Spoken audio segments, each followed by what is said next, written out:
एक horror story लेकर आपकी खिदमत में हाजिर हैं। उम्मीद है ये वीडियो आप लोगों को पसंद आएगी। ये कुछ डरावनी कहानी है और स्टूडेंट पर मुश्तमिल है और काफ़ी दिलचस्प भी। ये खास उन अफराद के लिए है जो जिन्नात या अल्लाह की दूसरी मखलूक़ात पर यकीन नहीं रखते। तो चलिए वीडियो का आगाज़ करते हैं। रात के 9 बजे थे। मैं स्कूल ऑफिस में बैठा पेपर चेक कर रहा था जब दरवाजे पर दस्तक हुई। मैंने पेपर एक तरफ रखे और दरवाजे की तरफ बढ़ा। दरवाज़ा खोला तो सामने एक अजनबी था, बेहतरीन लिबास में मुलव्विस और दरमियानी उम्र का शख्स। काफ़ी जाज़िब नज़र था। मुझे देखते ही बोला, ज़ीशान हैदर साहिब। जी मैं ही हूँ। और आप? मुझे इस बात पर हैरत ना थी कि वो मेरा नाम जानता था, क्योंकि इस छोटे से कस्बे के अक्सर लोग स्कूल के तमाम उस्ताज़ा को जानते थे। हैरत ये थी कि रात के इस वक्त उसे मुझसे क्या काम पड़ गया। उसका लहजा इंतहाई नरम और शाइस्ता था। सर, आपसे कुछ बात करनी है। जी अंदर तशरीफ़ लाइए। अंदर पहुंचकर वो मेरे सामने वाली कुर्सी पर बैठ गया। उसने फ़ौरन मकसद की बात की, सर मेरी बेटी को ट्यूशन पढ़ा देंगे? मैंने पूछा, जी किस क्लास की और कौन से सब्जेक्ट्स पढ़ाने हैं? सेकंड ईयर बायो और केमिस्ट्री। उन दिनों हाथ कुछ तंग था, इसलिए यह मौका गनीमत जाना और फ़ौरन हामी भर ली। ताहम मैं अपने असूलों पर कंप्रोमाइज़ नहीं कर सकता था। जी बिल्कुल पढ़ा दूंगा, लेकिन मेरी कुछ शराइत हैं। जी बोलिए, कौन सी शराइत? उसने शाइस्ता लहजे में पूछा। मैं किसी खास वक़्त के लिए पाबंद नहीं होऊंगा। पहले 3 दिन डेमो के होंगे। अगर आपकी बेटी मुतमिन हो जाती हैं तो फीस की बात बाद में करेंगे। चलें, जैसे आपको मुनासिब लगे। कल फिर मैं इसी वक्त आपको लेने आ जाऊंगा। ये कहकर वो उठ खड़ा हुआ। मैं दरवाजे तक उसके साथ गया। दरवाज़ा पार करते ही उसने मुड़कर देखा और बोला, इस वक्त तकलीफ़ देने पर माजरत। दरअसल मैं दिन भर अपने कारोबार में मसरूफ़ रहता हूँ, इसलिए आपको वक्त भी 9 बजे के बाद का देना होगा। मैं मुस्कुराया और बोला, कोई मसला नहीं जनाब। दूसरी रात उसी वक्त वो शख्स मेरे यहाँ पहुँच गया। उसकी कीमती गाड़ी मुख्तलिफ गलियों और सड़कों से होती हुई आबादी से निस्बतन दूर एक शानदार बंगले के सामने जा खड़ी हुई। वो मुझे बैठक में बिठाकर खुद अंदर चला गया। बैठक में इंतहाई कीमती फर्नीचर, कालीन और डेकोरेशन पीस रखे हुए थे।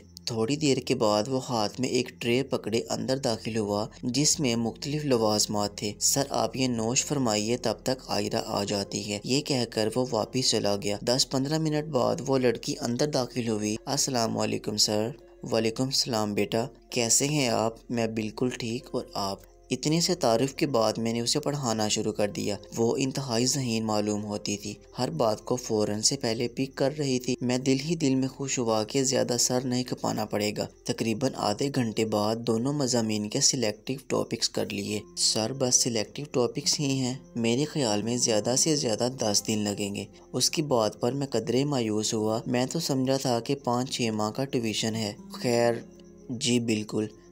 आप कल तक जो टॉपिक्स आज पढ़े हैं वो तैयार कर लेना।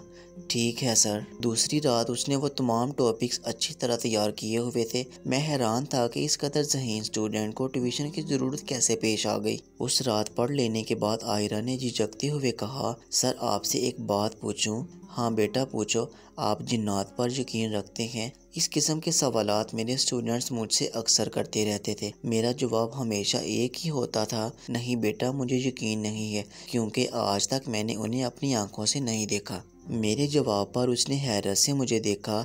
आप कुछ ज़्यादा ही साइंटिफिकली सोच के लगते हैं। बेटा साइंस पढ़ाते और पढ़ते वक्त जब तक आपकी साइंटिफिक सोच नहीं होगी तब तक कंफ्यूजन में ही रहोगे, कॉन्सेप्ट्स क्लियर नहीं कर पाओगे। मैंने नरमी से जवाब दिया।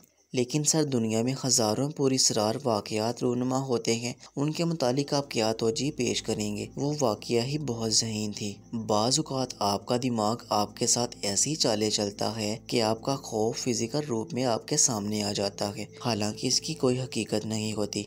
मेरे जवाब पर उसके चेहरे पर मायूसी और नागवारी का मिला जुला तासुर था। तीसरी रात भी पढ़ने के बाद उसने दोबारा वही बात की। आपको जिन्नात पर यकीन होना चाहिए सर। मैंने हैरत से उसकी तरफ देखा। लेकिन क्यों? क्योंकि लाजमी नहीं कि जो आपको नज़र ना आए उसका वजूद ही ना हो। उसका लहजा अजीब था, लेकिन मेरे ख्याल में किसी चीज़ को देखे बिना उस पर यकीन कर लेना बेवकूफ़ी है। तो आपके कहने का मतलब है कि जो लोग जिन्नात पर यकीन रखते हैं वो सब के सब बेवकूफ़ हैं? उसका चेहरा सुर्ख होने लगा। मैं एक लम्हे को हैरान हुआ और धीमे लहजे में जवाब दिया, शायद। आई एम सॉरी टू से आपकी सोच बहुत ही गलत है सर। उसका लहजा तंज़िया था। आज तक किसी भी स्टूडेंट ने मुझसे इस तरह बात ना की थी। ताहम मैंने बर्दाश्त का दामन थामे रखा।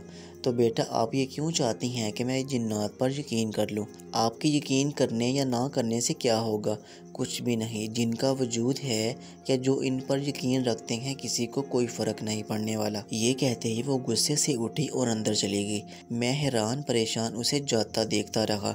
फिर आहिस्ता आहिस्ता उसका लहजा बदलने लगा। वो बज़िद थी कि मैं जिन्नात के वजूद पर यकीन रखूं, जबकि मैं ऐसा नहीं कर सकता था। आखिरी रात जब उसके तमाम टॉपिक्स ख़त्म हो गए तो वो बोली, अगर कभी जिन्नात नज़र आ गए तब भी यकीन ना करना। मैं हंसा। बेटा जिस चीज़ का वजूद ही ना हो वो नज़र कैसे आएगी?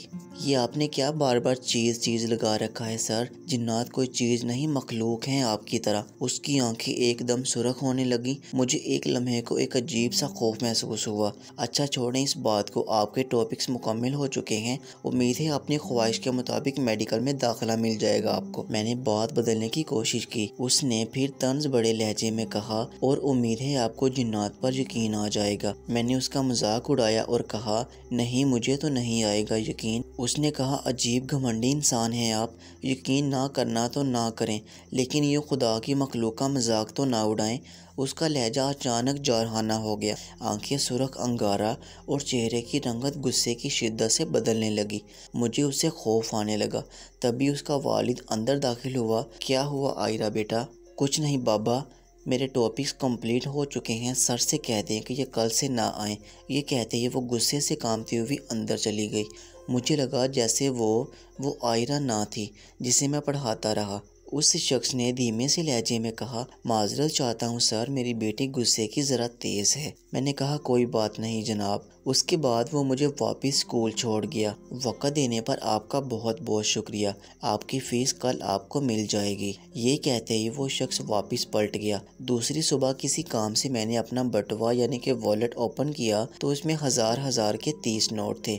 मैं हैरान परेशान कभी अपने बटुए को देखता तो कभी उन पैसों को। ये कहाँ से आए और कैसे आए? फिर अचानक एक ख्याल के तहत मैं अपनी बाइक पर बैठा और उसी रास्ते पर गामजन हो गया जो आयरा के घर की तरफ जाता था। मैं जब उस मुकाम पर पहुंचा तो खौफ और हैरत की इंतहा न रही। जहां कल तक एक शानदार बंगला था, आज वहां पुराने खंडरात के सिवा कुछ भी नहीं था।